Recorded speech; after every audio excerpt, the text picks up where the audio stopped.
Hello. So I am Neelima Pudota, and yeah. So this is the topic that I'm going to talk on today: expeditions through mortality. And yes, this is me on the Everest, around 7,200 meters. And yes, I'm a mountaineer, an author, and a yoga instructor at the moment. But once upon a time, I was a corporate employee, and I have 10 plus years of corporate work experience. And while I was working at a corporate, I also used to perform my Bharatanatyam, and I also used to pursue other activities of interest like Kalaripayattu, yoga, dance, music, and all of them. However, things changed. It feels like a normal life, it feels like a dream life. Things changed. 10 years down the corporate, I was overworking, and I was also going through a troubled marriage that I had to call off, and I was going through therapy. I was very depressed. But this talk is not about how I lost myself. This talk is about how I found myself and how I had to constantly reinvent myself through adversities. Yeah. This is en route to the Everest base camp. While I was in my therapy during the times of my depression, my therapist asked me to have a bucket list, a list of 10 things that I always wanted to do but I never did. So one of them was to go to the Everest base camp. So I really worked hard on myself, considering how I looked in the previous picture. I really worked hard mentally and physically to go out there. And this journey in itself was a revelation, and I just lost a lot of baggages and the traumas that I had to deal with. And here you see is me in the cockpit with the pilots at the Lukla airport, which is considered the world's dangerous airport amidst the mountains in Nepal.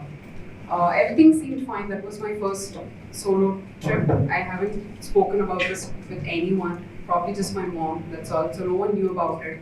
And I was enjoying solace, and I went to the Everest base camp, made lots of memories, and made amazing friends from across the world. And everything seemed perfect until April 25th, 2015. 7.8 Richter scale magnitude of earthquake decided to hit Nepal, and I was there at the Everest base camp. 25 people dead on the mountain, and they closed the mountain.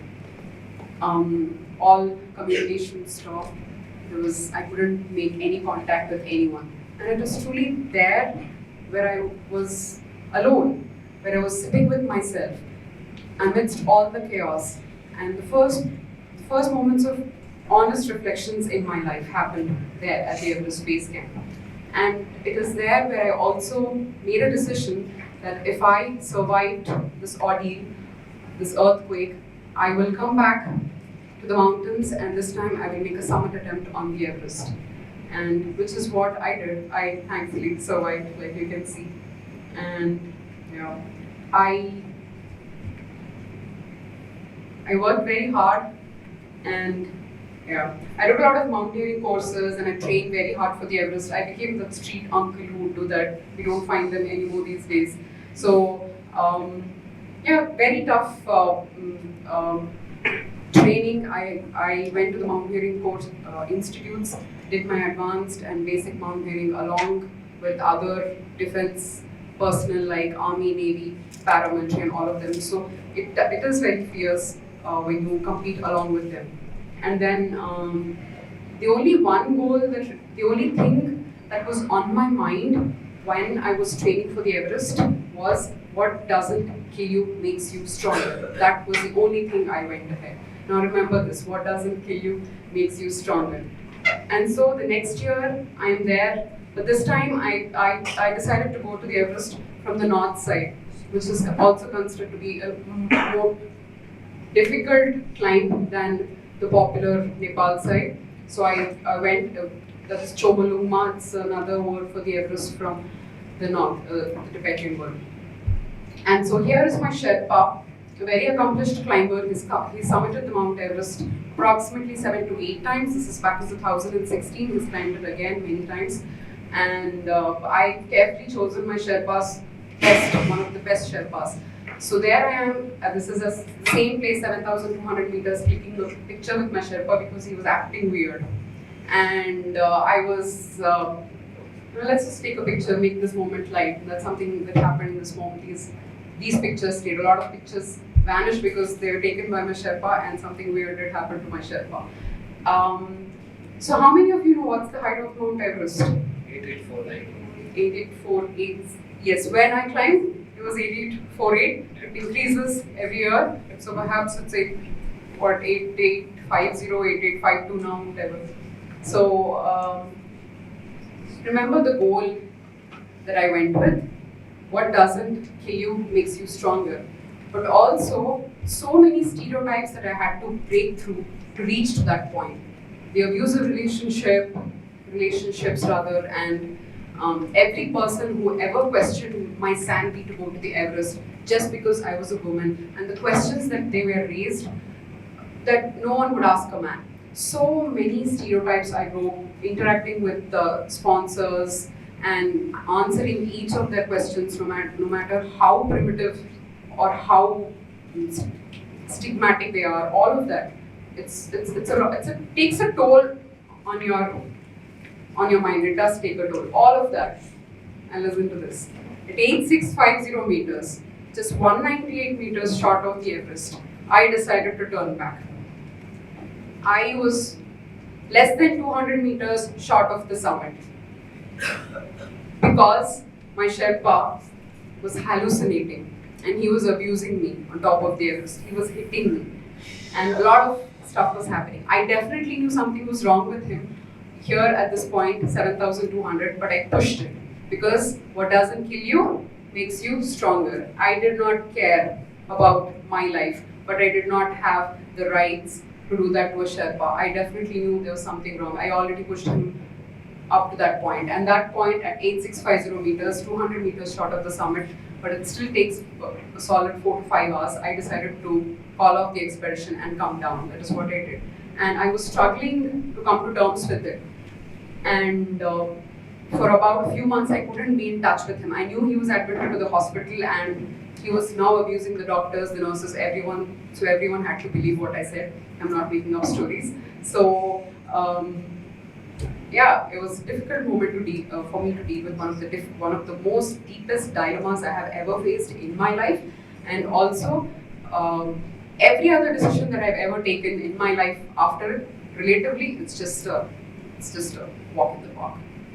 So I was going through this myself, trying to understand what was happening, while answering to my sponsors and so many people who put me up a pedestal.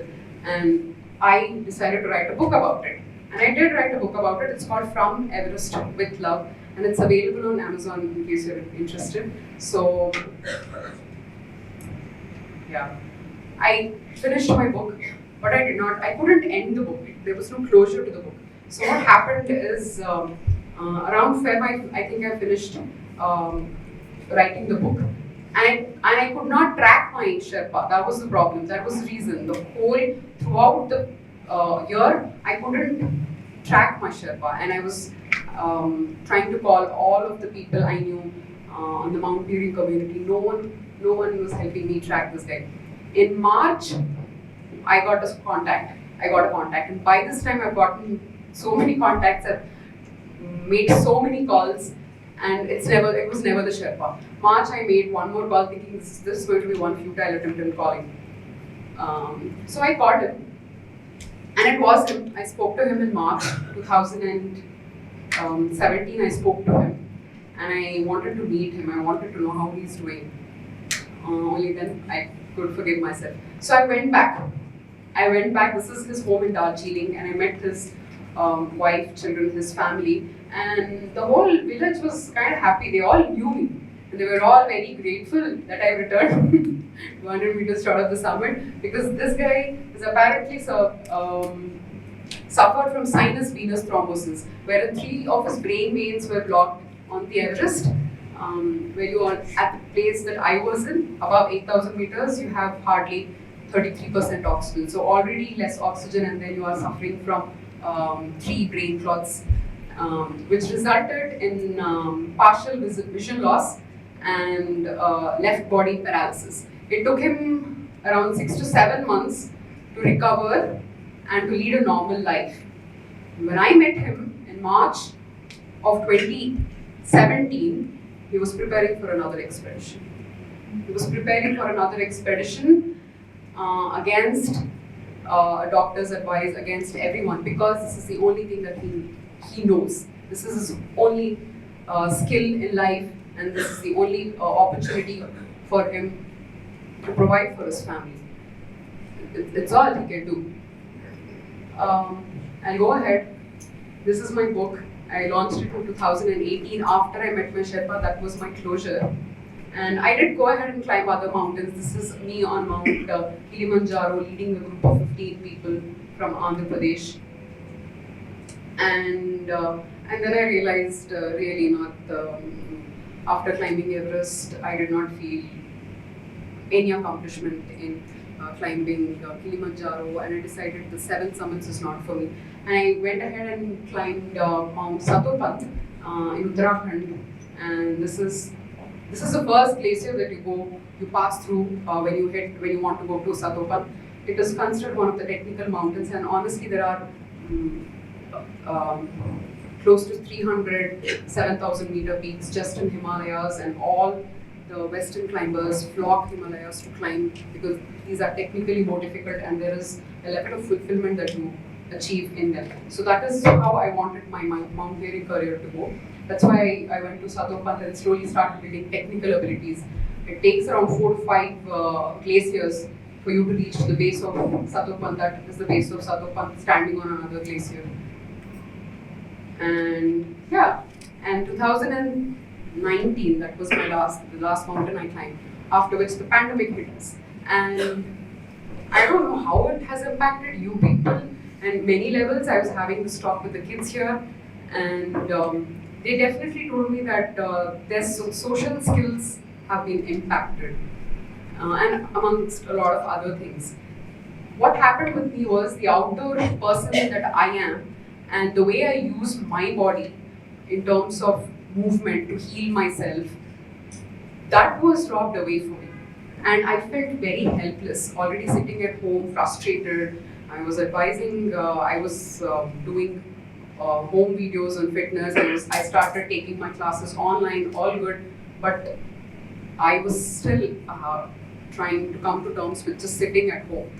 And then I realized how my struggle is so very small when compared to the migrant laborers who had to walk thousands of kilometers to go back to their homes, only probably to be shunned by their family members. And it was the first time, I think, in my life that I had a very deep question about the sense of home. Where do I belong? Because I'm not in the mountains. I don't feel safe anymore. I don't feel at home anymore. I don't feel myself. But I am in a relatively better place than so many other people. Also, my accomplishments just felt like vanity at this point.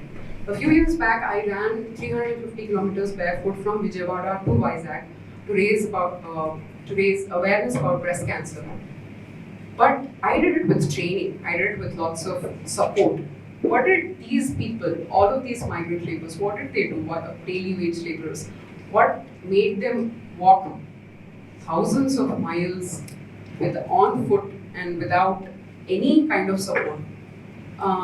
So this really put me into a dilemma at that point, and then I decided, I think as soon as this lockdown is done, I'm going to go to the mountains. And I think second lockdown, before I decided, I was just making arrangements in April, and then it hit. And so I was again at home, stuck at home. And the third wave, I got COVID. Because that's where I just stepped out and started doing personal classes. I got COVID.